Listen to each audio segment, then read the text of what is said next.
भगवान पर विश्वास। एक पुरानी सी इमारत में वैद्य जी का मकान था। पिछले हिस्से में रहते थे और अगले हिस्से में दवा खाना खोल रखा था।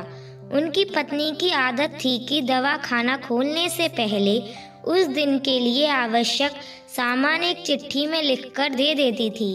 वैद्य जी गद्दी पर बैठकर पहले भगवान का नाम लेते, फिर वह चिट्ठी खोलते। पत्नी ने जो बातें लिखी होती उनके भाव देखते, फिर उनका हिसाब करते, फिर परमात्मा से प्रार्थना करते कि हे भगवान, मैं केवल तेरे ही आदेश के अनुसार तेरी भक्ति छोड़कर यहाँ दुनियादारी के चक्कर में आ बैठा हूँ। वैद्य जी कभी अपने मुंह से किसी रोगी से फीस नहीं मांगते थे। कोई देता था, कोई नहीं देता था, किंतु एक बात निश्चित थी कि जब उस दिन के आवश्यक सामान खरीदने योग्य पैसे पूरे हो जाते थे, उसके बाद वह किसी से भी दवा के पैसे नहीं लेते थे, चाहे रोगी कितना ही धनवान क्यों ना हो। एक दिन वैद्य जी ने दवा खाना खोला। गद्दी पर बैठकर परमात्मा का स्मरण करके पैसे का हिसाब लगाने के लिए आवश्यक सामान वाली चिट्ठी खोली तो वह चिट्ठी को एकटक देखते ही रह गए। एक बार तो उनका मन भटक गया। उन्हें अपनी आंखों के सामने तारे चमकते हुए नजर आए, किंतु शीघ्र ही उन्होंने अपनी तंत्रिकाओं पर नियंत्रण पा लिया। आटे, चावल, दाल आदि के बाद पत्नी ने लिखा था, बेटी का विवाह 15 तारीख को है, उसके दहेज का सामान। कुछ देर सोचते रहे, फिर बाकी चीज़ों की कीमत लिखने के बाद दहेज के सामने लिखा था, यह काम परमात्मा का है, परमात्मा जाने। एक दो रोगी आए थे, उन्हें वैद्य जी दवाई दे रहे थे। इसी दौरान एक बड़ी सी कार उनके दवा खाने के सामने आकर रुकी। वैद्य जी ने कोई खास तवज्जो नहीं दी, क्योंकि कई कारों वाले उनके पास आते रहते थे। दोनों मरीज दवाई लेकर चले गए और वह साहब कार से बाहर निकले और नमस्ते करके बेंच पर बैठ गए। वैद्य जी ने कहा कि अगर आपको अपने लिए दवाई लेनी है तो इधर स्टूल पर आएं, ताकि आपकी नाड़ी देख लूं, और अगर किसी रोगी की दवाई लेकर जाना है तो बीमारी की स्थिति के बारे में बताएं। वह साहब कहने लगे, वैद्य जी, आपने मुझे पहचाना नहीं। मेरा नाम मेहुल चौधरी है, लेकिन आप मुझे पहचाने भी कैसे सकते हैं, क्योंकि मैं 14-15 साल बाद आपके दवा खाने पर आया हूँ। आपको पिछली मुलाकात का हाल सुनाता हूँ, फिर आपको सारी बात याद आ जाएगी। जब मैं पहली बार यहाँ आया था तो मैं खुद नहीं आया था, अपितु ईश्वर मुझे आपके पास लेकर आया था, क्योंकि ईश्वर ने मुझ पर कृपा की थी और वह मेरा घर आबाद करना चाहता था। हुआ इस तरह था कि मैं कार से अपने घर जा रहा था। बिल्कुल आपके दवा खाने के सामने हमारी कार पंचर हो गई। ड्राइवर कार का पहिया उतारकर पंचर लगवाने चला गया। आपने देखा कि गर्मी में मैं कार के पास खड़ा था तो आप मेरे पास आए और दवा खाने की ओर इशारा किया और कहा कि इधर आकर कुर्सी पर बैठ जाएं, और मैं कुर्सी पर आकर बैठ गया। ड्राइवर ने कुछ ज़्यादा ही देर लगा दी थी। एक छोटी सी बच्ची भी यहाँ आपकी मेज के पास खड़ी थी और बार बार कह रही थी, चलो ना बाबा, मुझे भूख लगी है। आप उससे कह रहे थे कि बेटी थोड़ा धीरज रखो, चलते हैं। मैं यह सोचकर कि इतनी देर से आपके पास बैठा था और मेरे ही कारण आप खाना खाने भी नहीं जा रहे थे, मुझे कोई दवाई खरीद लेनी चाहिए ताकि आप मेरे बैठने का भार महसूस ना करें।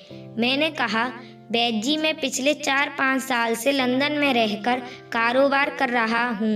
लंदन जाने से पहले मेरी शादी हो गई थी, लेकिन अब तक बच्चों के सुख से वंचित हूँ। यहाँ भी इलाज कराया और वहाँ लंदन में भी, लेकिन किस्मत ने निराशा के सिवा और कुछ नहीं दिया। आपने कहा था, मेरे भाई, भगवान से निराश ना हो। याद रखो कि उसके कोष में किसी चीज़ की कोई कमी नहीं है। आस, औलाद, सुख दुख, जीवन मृत्यु सब कुछ उसी के हाथ में है। यह किसी वैद्य या डॉक्टर के हाथ में नहीं होता और ना ही किसी दवा में होता है। जो कुछ होना होता है वह सब भगवान के आदेश से होता है। औलाद देनी है तो उसी ने देनी है। मुझे याद है आप बातें करते जा रहे थे और साथ साथ पुड़िया भी बनाते जा रहे थे। सभी दवा आपने 2 भागों में विभाजित कर 2 अलग अलग लिफाफे में डाली थी और फिर मुझसे पूछकर आपने एक लिफाफे पर मेरा और दूसरे पर मेरी पत्नी का नाम लिखकर दवा उपयोग करने का तरीका बताया था। मैंने तब बेदिली से वह दवाई ले ली थी क्योंकि मैं सिर्फ कुछ पैसे आपको देना चाहता था, लेकिन जब दवा लेने के बाद मैंने आपसे पैसे पूछे तो आपने कहा था बस ठीक है। मैंने जोर डाला तो आपने कहा कि आज का खाता बंद हो गया है। मैंने कहा मुझे आपकी बात समझ नहीं आई। इसी दौरान वहाँ एक और आदमी आया। उसने हमारी चर्चा सुनकर मुझे बताया कि खाता बंद होने का मतलब यह है कि आज घरेलू खर्च के लिए जितनी राशि वैद्य जी ने भगवान से मांगी थी वह ईश्वर ने उन्हें दे दी है। अधिक पैसे वे नहीं ले सकते। मैं कुछ हैरान हुआ और कुछ दिल में लज्जित हुई कि मेरे विचार कितने निम्न थे और यह सरल चित्त वैद्य कितना महान है।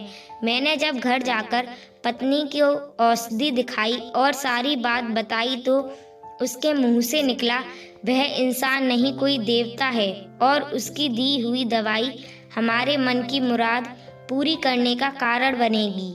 आज मेरे घर में 2 फूल खिले हुए हैं। हम दोनों पति पत्नी हर समय आपके लिए प्रार्थना करते रहते हैं। इतने साल तक कारोबार ने फुर्सत ही ना दी कि स्वयं आकर आपसे धन्यवाद के 2 शब्द ही कहे जाता। इतने वर्षों बाद आज भारत आया हूँ और कार केवल यहीं रोकी है। वैद्य जी हमारा सारा परिवार लंदन में सेटल हो चुका है। केवल मेरी एक विधवा बहन अपनी बेटी के साथ भारत में रहती है। हमारी भांजी की शादी इस महीने की 20 तारीख को होनी है। ना जाने क्यों जब जब मैं अपनी भांजी की भात के लिए कोई सामान खरीदता था तो मेरी आंखों के सामने आपकी वह छोटी सी बेटी भी आ जाती थी और हर सामान मैं दोहरा खरीद लेता था। मैं आपके विचारों को जानता था कि संभवतः आप वह सामान ना लें, किंतु मुझे लगता था कि मेरी अपनी सगी भांजी के साथ जो चेहरा मुझे बार बार दिख रहा है वह भी मेरी भांजी ही है। मुझे लगता था कि ईश्वर ने इस भांजी के विवाह में भी मुझे भात भरने की जिम्मेदारी दी है। वैद्य जी की आंखें आश्चर्य से खुली की खुली रह गईं और वह धीमी आवाज में बोले, चौधरी जी आप जो कह रहे हैं मुझे समझ नहीं आ रहा है कि ईश्वर की यह क्या माया है। आप मेरी श्रीमती जी के हाथ की लिखी हुई यह चिट्ठी देखिए। और वैद्य जी ने चिट्ठी खोलकर चौधरी जी को पकड़ा दी। वहां उपस्थित सभी यह देखकर हैरान हो गए। दहेज के सामान के सामने लिखा हुआ था, यह काम परमात्मा का है, परमात्मा जाने। कांपती सी आवाज में वैद्य जी बोले, चौधरी जी विश्वास कीजिए, आज तक कभी ऐसा नहीं हुआ कि पत्नी ने चिट्ठी पर आवश्यकता लिखी हो और भगवान ने उसी दिन उसकी व्यवस्था ना कर दी हो। आपकी बातें सुनकर तो लगता है कि भगवान को पता होता है कि किस दिन मेरी श्रीमती क्या लिखने वाली है, अन्यथा आपसे इतने दिन पहले ही सामान खरीदना आरंभ ना करवा दिया होता। वाह भगवान वाह, तू महान है, तू दयावान है। मैं हैरान हूँ कि वह कैसे अपने रंग दिखाता है। वैद्य जी ने आगे कहा, एक ही पाठ पढ़ा है कि सुबह परमात्मा का आभार करो, शाम को अच्छा दिन गुजरने का आभार करो, खाते समय उसका आभार करो, सोते समय उसका आभार करो।